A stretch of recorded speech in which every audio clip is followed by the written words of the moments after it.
Get ready to fight from within. You're about to go behind enemy lines. Roger, 3-2. Goliath copies all. Go ahead. Target is surrounded by multiple firms entering what appears to be a residential area. Requesting permission to engage. Over. From the People's Republic of New York City, you're now going behind enemy lines with Gene Baradelli and Russ Gallo.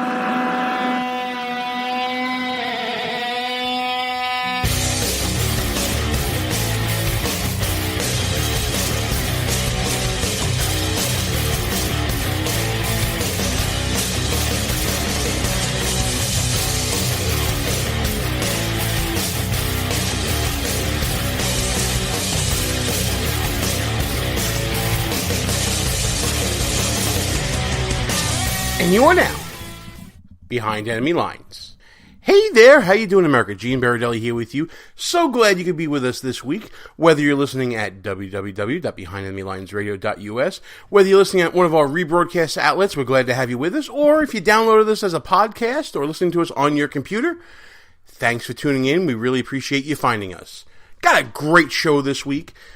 I know I say that every week, but this week's a double feature. This week, we have two phenomenal guests. First guest up is going to be Michael J. Knowles, probably the most epic troller in the history of trolling on the interwebs, and in life, really. He is the author of the #1 best-selling Amazon.com book, Reasons to Vote for Democrats. If you haven't heard about this book, folks, this is pretty much a coup for us landing this interview. We're really excited about it. And we're going to really delve deep into the psyche of the Democratic Party and see if we can pull out some reason to vote for them. Got 266 pages to go through. We'll see if we can find anything good. We also have, maybe not so much in the comedic vein that we've been talking about with Michael Knowles, and you'll get that joke soon enough, folks. We also have with us, and it's such an honor to have him on, Louisiana State Senator Elbert Guillory. You may remember him from as far back as 2012 when he made a YouTube video that's not been viewed over 1 million times. I think it's like 1.4 million at this point, where he talked about how he was a lifelong Democrat and is now a Republican and has been so for many years. And now he's on the Republican team in Louisiana trying to build a resurgence there. And we talk about what the plan is, how the Trump administration fits into his plan, and really, what would he say to Donald Trump if he had the opportunity to sit down and speak to him about the issues that are most important to people in Louisiana and indeed across the country? But before we get to all that, can I just tell you how ecstatic I am? I'm literally walking on a cloud this whole week. And the week's early, and I realize that. But I've been watching, or I shouldn't say I've been watching, I've been listening to the Senate hearings for confirming Judge Neil Gorsuch. And I gotta say, folks, I have never been more proud to be an attorney. To listen to Judge Gorsuch speak about the law and his role as a judge absolutely takes my breath away professionally as an attorney. Forget about it as a conservative. Forget about that for a second. Just as an attorney, to hear someone talk so glowingly about the law, to see a record of such honorable service to the law, so inspiring to hear. Listening to the questions, and more importantly, listening to Judge Gorsuch's answers, I'm actually relearning the law. Principles and ideals that you were taught in law school, really.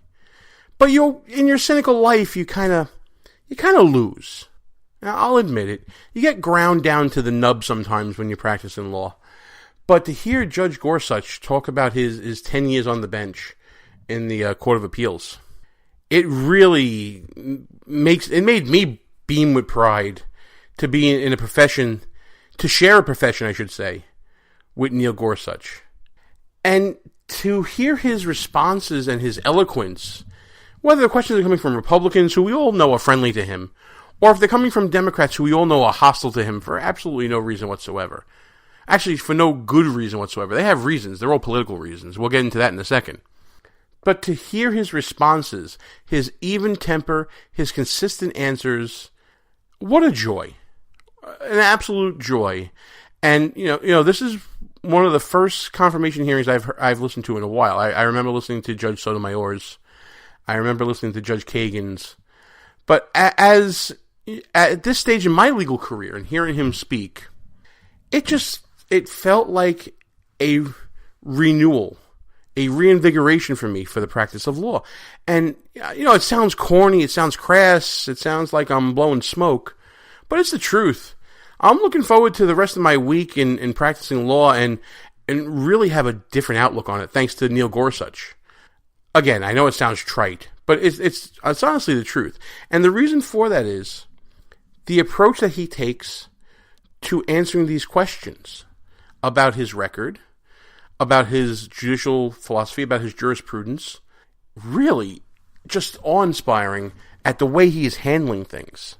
And to be honest with you folks, what he's up against on the Democratic side is nothing but political blather and bluster and hurt feelings and, butthurtedness, really. Total butthurt from the Democrats. Complaining about not being there for the little guy, that corporations shouldn't have rights, that Judge Gorsuch's record is such that it is so against the normal everyday litigant, and that he's for corporation. It's the same thing over and over. And Judge Garland was screwed in an unprecedented move by the majority in the Senate. Let's start debunking these things right here, right now. Judge Gorsuch is not for the little guy. He's not for the big guy. If you look at his body of work, his decisions, his 2,700 decisions in the Court of Appeals, you will find that Judge Gorsuch has ruled for corporations. He's ruled for pregnant women. He's ruled for environmentalists. He's ruled for just about anyone and everything, because it doesn't matter who is before Judge Gorsuch. He serves the law. He's not there to make policy the way that Justice Sotomayor has said that the law should be used for. He's there to apply the law. And he has done so faithfully, without passion or prejudice. And his record shows this. The quote that comes from him most often from everyone is that a judge who likes all of his decisions is probably not a good judge. Of course, I'm paraphrasing. It could be the other way around, that's a bad judge. I'd like to say that it's not a good judge. Whatever. Judge Gorsuch doesn't like all his decisions because he goes where the facts and the law takes him. And when they try to pigeonhole Judge Gorsuch, Democrats are finding it very hard to nail him down. Senator Feinstein tried to ask him, give me an example of cases where you ruled, quote-unquote, for the little guy. He rattled off 30 in about 3 minutes of cases that she should look up. She's like, all right, well, I'll look them up. It was so embarrassing to see. The Democrats are trying to paint him as this I don't even know what you want to call it. They call it big guy. But pro-business, pro-big business, pro-1%. And it's just not true. They also try to paint him as, like we said, this pro-corporate guy, whatever. And they point to his Hobby Lobby decision and saying that he gave corporations rights that they shouldn't have under the Constitution. And he corrected them by saying, you know what? You're wrong. It had nothing to do with the First Amendment. It had to do with RFRA. It had to do with that Religious Freedom Act. It had nothing to do with the First Amendment. That you're framing my decision incorrectly. Another thing he said, I'm getting exasperated because, listen, I don't have the even-handedness of Neil Gorsuch. I get frustrated when I hear all this. I really do. Justice Gorsuch, I don't know how he's sitting through all this, guys. But he's doing it with class, even-handedness, and just exuding his love for the law and his love for serving the law. It's amazing to see. They try to paint him as someone who gives corporations rights. Well, isn't that what Democrats want? When they talk about First Amendment rights for companies, like the New York Times, like Simon & Schuster, like every other media company out there? Don't they have First Amendment rights, these corporations?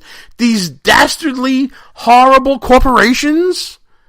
Are some rights okay and others not? Come on now. It's absolutely the worst stretch possible. But, the worst offender to me, you could say it was Senator Franken.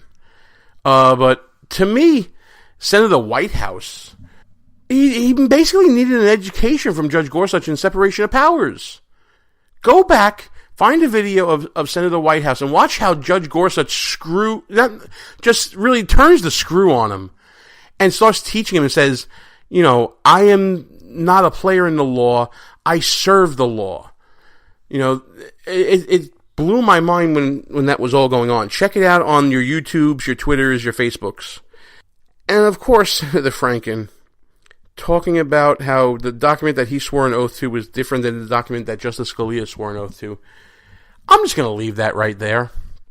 I'm going to let him say whatever he wants to say and, put his own foot in his mouth, and understand, folks, that you have a former comedian, if you want to call him that, with Saturday Night Live, impugning the constitutional credentials of a man who clerked for 2 Supreme Court justices, who has sat on the Court of Appeals for over a decade, who has written 2,700 decisions. 97% of them were written by him in the majority. 99% he joined the majority. He was only overturned once in a decade.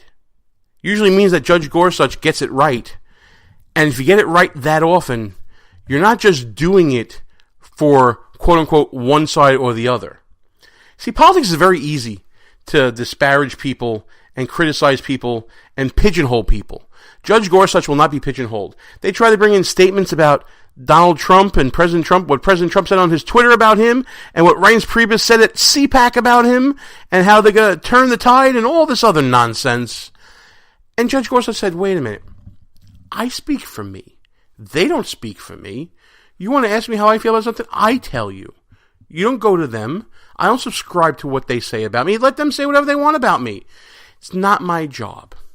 And they keep trying to make it political on the Democratic side with Judge Gorsuch, especially pointing to the quote-unquote dark money that is coming in, millions of dollars being spent in a campaign politically to support Judge Gorsuch's nomination. And they kept asking, Senator Whitehouse kept asking Judge Gorsuch about this. And he kept telling him, I apply the laws. You make the laws, Senator. If you want more disclosure in dark money, quote-unquote, make a law. And I'll apply it the way it was meant to be applied. But I'm not going to make the law for you. In this day and age, that is so refreshing to hear, especially as an attorney. To hear a judge say that judges judge, legislators should legislate. It's so great to hear, especially in a day and age, especially in the People's Republic of New York City, where judges refuse to be judges. I'm going to editorialize a little bit about something that's going to be a little regional, folks. But in this day and age, where judges are afraid of their own shadow to make a decision, they're afraid of getting overruled. They're afraid to take a stand. They'll kick the can down the line and hope the case settles later on. To hear a judge say, I'll apply the law, and to have the confidence in their abilities to do just that, and to tell a legislator, if you want something changed in the law, you change it. What a refreshing thing to hear. That's why I'm inspired. That's why I'm so high on these hearings. That's why I'm so high on Neil Gorsuch. I pray, and I rarely do this on air, I pray that Judge Gorsuch gets the 60 votes to go forward. Finally, they kept talking to Judge Gorsuch about Merrick Garland, Chief Judge Garland, and how he felt about Judge Garland, how he was treated. Senator Franken talked about this ad nauseum with him, and then refused to let him answer, really, because he kept interrupting him.